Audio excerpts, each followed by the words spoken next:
Hello all, welcome to wealthy story teller. அமானுஷ்யமான கதைகளை கேட்க பிடிக்குமா? வீடியோவை மறக்காமல் லைக் பண்ணிவிட்டு சேனலை மறக்காமல் சப்ஸ்கிரைப் பண்ணுங்கள். இன்றைக்கி ஒருத்தர் பேய்கிட்ட தனியாக மாட்டிக்கிட்டு என்ன ஆனார் அப்படிங்கிறத தான் பார்க்க போகிறோம். வாங்க கதைக்குள்ளே போகலாம். அஜய் 11th ஸ்டாண்டர்ட் படிக்கிற சின்ன பையன். ஆனால் ஆள் எப்பவுமே 25 வயசு பையன் மாதிரி தான் நடந்துக்குவான். எல்லாம் எனக்கு தெரியும்னு கெத்தாக சுற்றுவான்.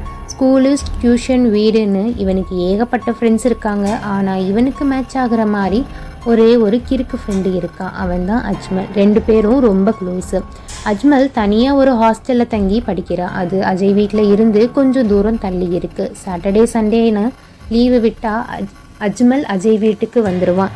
2 பேரும் சேர்ந்து கிரிக்கெட் விளையாடுறது, பசங்களோட ஓடி பிடிச்சி விளையாடுறது, ஊர் சுற்றுறதுன்னு ஜாலியாக இருப்பாங்க. அதே மாதிரி அஜய் போர் அடித்தா பைக் எடுத்துகிட்டு அஜ்மலோட ரூமுக்கு போயிடுவான். மிட் நைட்னாலும் பின்பக்க செவரேறி குதிச்சாச்சு அஜ்மலோட ஹாஸ்டல் ரூமுக்கு போயிடுவான். 2 பேரும் ரொம்ப க்ளோஸுங்கிறதுனால யாரும் யார்கிட்டையும் எதையும் மறைச்சது கிடையாது. ஹாஸ்டலில் நடக்கிற சில பல இன்சிடென்ட்ஸையும் சேர்த்து அஜ்மல் எல்லாத்தையுமே சொல்லிடுவான். ஆனால் அந்த ஹாஸ்டல் ஒரு மாதிரி. யாரும் அங்கே ரொம்ப நாள் தங்கவே மாட்டாங்க. கொஞ்ச நாள்லையே வெக்கேட் பண்ணிட்டு போயிடுவாங்க. அஜ்மலும் இன்னும் 2-3 பேர் மட்டும்தான் அங்கே 1 இயரை தாண்டி தங்கிட்டு இருக்காங்க. அன்னைக்கு ஒரு நாள் தீபாவளி. அஜய் அஜ்மலை வீட்டுக்கு இன்வைட் பண்ணியிருந்தான். 2 பேரும் காலையில் இருந்து நல்லா பட்டாசு வெடிக்கிறது, சாப்பிட்றது, திரும்ப பட்டாசு வெடிக்கிறது, சாப்பிட்றதுன்னு இதையே ஒரு ரொட்டீனாக பண்ணாங்க. சாயங்காலம் 7 மணி ஆக அஜ்மல் ஹாஸ்டலுக்கு கிளம்பிட்டான்.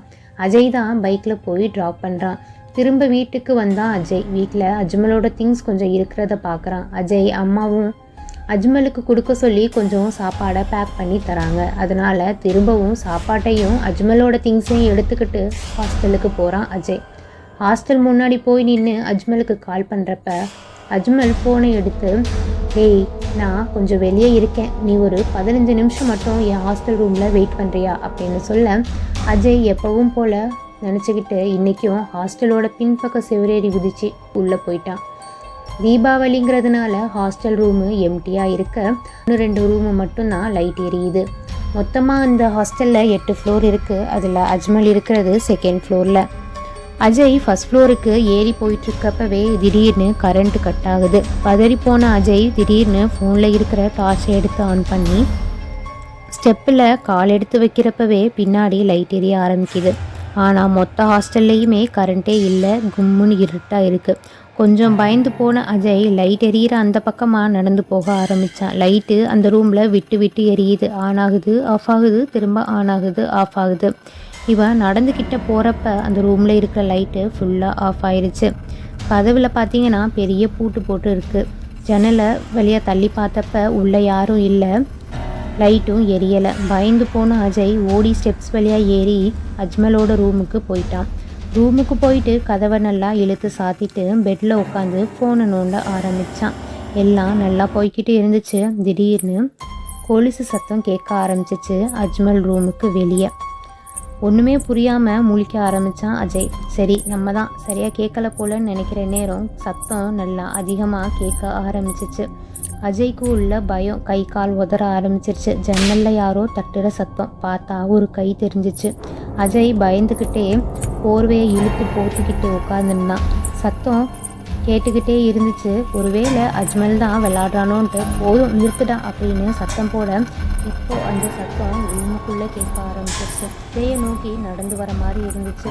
அஜய் பயந்து போர்வையை இழுத்து கண்ணையும் மூடிட்டு உள்ளே உட்காந்துருந்தான். இந்த கொலுசு சத்தம் அஜய் கிட்ட வந்த உடனே நின்றுச்சு. திடீர்னு ஹேய் அப்படின்னு யாரோ கத்துற சத்தம். அஜய் பயந்து போய் போர்வையை தூக்கி போட்டுட்டு பயத்தில் ஓடி வெளியே போக ட்ரை பண்ணான். கதவை திறக்கிறதுக்கு முன்னாடியே கதவு தானாக திறந்துருச்சு. முன்னாடி பார்த்தா அஜ்மல் நின்றுட்டு இருந்தான். அஜய்க்கு அஜ்மலை பார்த்ததுக்கப்புறம் தான் உயிரே வந்துச்சு. ஓடி போய் கட்டி பிடிச்சிக்கிட்டான். அஜ்மல் ஏதோ சொல்ல வரப்ப அவன் கையை பிடிச்சிக்கிட்டு ஒரே ஓட்டமாக வெளியே கூட்டிகிட்டு ஓடி வந்துட்டான். வாட்ச்மேன் இந்த நேரம் யாரும் வெளியே போகக்கூடாது அப்படின்னு சொல்லிட்டு இருக்கிறப்பவே 2 பேரும் வெளியே போயிட்டாங்க. அஜ்மல் என்னடா ஆச்சு, ஏன் இப்படி ஓடுற அப்படின்னு கேட்டுட்டு இருக்கிறதுக்கு எதுக்குமே பதில் சொல்லாமல் அஜ்மல் கையை பிடிச்சிக்கிட்டு ரோட்டில் ஓட ஆரம்பிச்சிட்டான். முதல்ல வீட்டுக்கு போவோம், அங்கே போய் எல்லாத்தையும் சொல்கிறேன் அப்படின்னு நிற்கவே இல்லை. அஜய் மறந்துட்டான் பைக்கை ஹாஸ்டல் பின்னாடியே விட்டதை. கிட்டத்தட்ட 5 வருஷம் முன்னாடி இதே ஹாஸ்டலில் படித்த ஒரு காலேஜ் ஸ்டூடெண்ட் அவனோட கேர்ள் ஃப்ரெண்டை யாருக்கும் தெரியாமல் பின்பக்க செவுரு வழியாக ஏறி குதித்து கூட்டிகிட்டு வருவானா. அந்த பொண்ணு ஒரு ஸ்டேஜில் ப்ரெக்னென்ட் ஆகிட்டா அப்படிங்கிறது தெரிஞ்சதுக்கப்புறமா அந்த பொண்ணை விட்டுட்டு எங்கேயோ ஓடிட்டான்.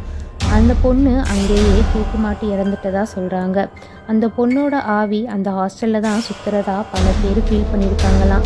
அந்த பொண்ணு அவனோட பாய் ஃப்ரெண்டை தேடி இன்னும் அங்கே சுற்றிட்டு இருக்கதா சிலர் நம்புகிறாங்க. நீங்கள் ஹாஸ்டல்லையே தங்கியிருக்கீங்க? இந்த மாதிரி அமானுஷ்யமான பேய் சம்மந்தமான விஷயங்களை நீங்கள் இதுக்கு முன்னாடி எங்கேயாச்சும் உணர்ந்திருக்கீங்களா? எதனால் அஜ்மல் அஜய்கிட்ட எதையோ சொல்ல வந்தான்? அப்படி அஜ்மல் அஜய்கிட்ட என்ன சொல்ல வந்திருப்பான் அப்படின்னு நீங்கள் நினைக்கிறீங்க? மறக்காமல் கமெண்ட் பண்ணுங்கள்.